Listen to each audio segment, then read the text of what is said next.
Abantu bangi abandyagadde okufuna ennyumba naddala okugula eziwedde okuzimbibwa wabula olw'ebbula ly'ensimbi ne balemesebwa.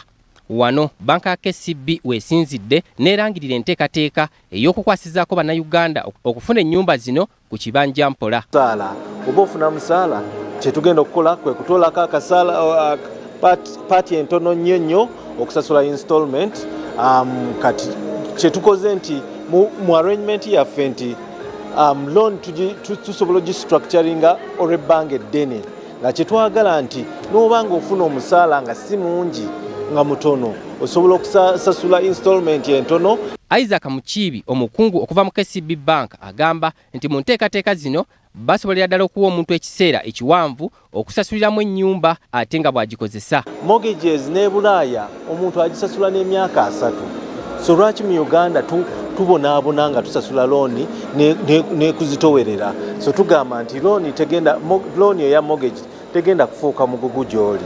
Bano okwogera bino babadde ku mukolo kampuni ezimba ennyumba n'ezitunda eya Reportage Properties kwebadde etongoleza ennyumba empya zeetadde ku katale. Whether it's Uganda, whether it's Congo, whether it's Ghana, we visit all these countries, we look at the potential, and we have this image that we want to create Africa as a modern Dubai or Europe. This is our vision, right?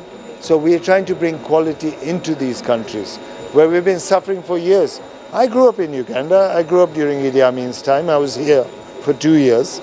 Wano omukungu okuva mu dfcu Bank Sebastian Mulokozi ategeezezza nti dfcu Bank erina enteekateeka ey'okuyambako abantu okubamalirayo ebbanja erigula ennyumba olwo bo ne basasula mpola mpola. Kye tukola nnyo tuyamba bakasitoma baffe abagala kugula property nga tebalinawo ssente ziriwo katikati.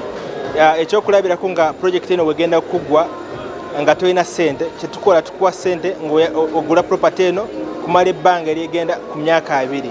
Ssentebe w'ekibiina ekitwala abayindi mu Uganda Paresh Meta atenderezza gavumenti okulaba nga abasiga nsimbi naddala abava mu mawanga g'ebweru baweebwa omukisa okukola kuno emirimu gyabwe ne gitambula. So by developing a quality housing projects such as Ivory Heights on Moanda Road, which almost they are handing over, Kololo, Entebbe and Bugolobi? Naguru, yes, Naguru.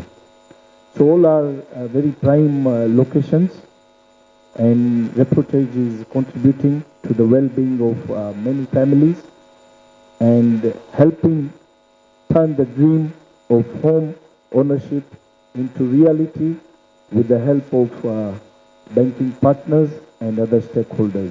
Titus Jemba, BBS Terefayina, Ageesigika.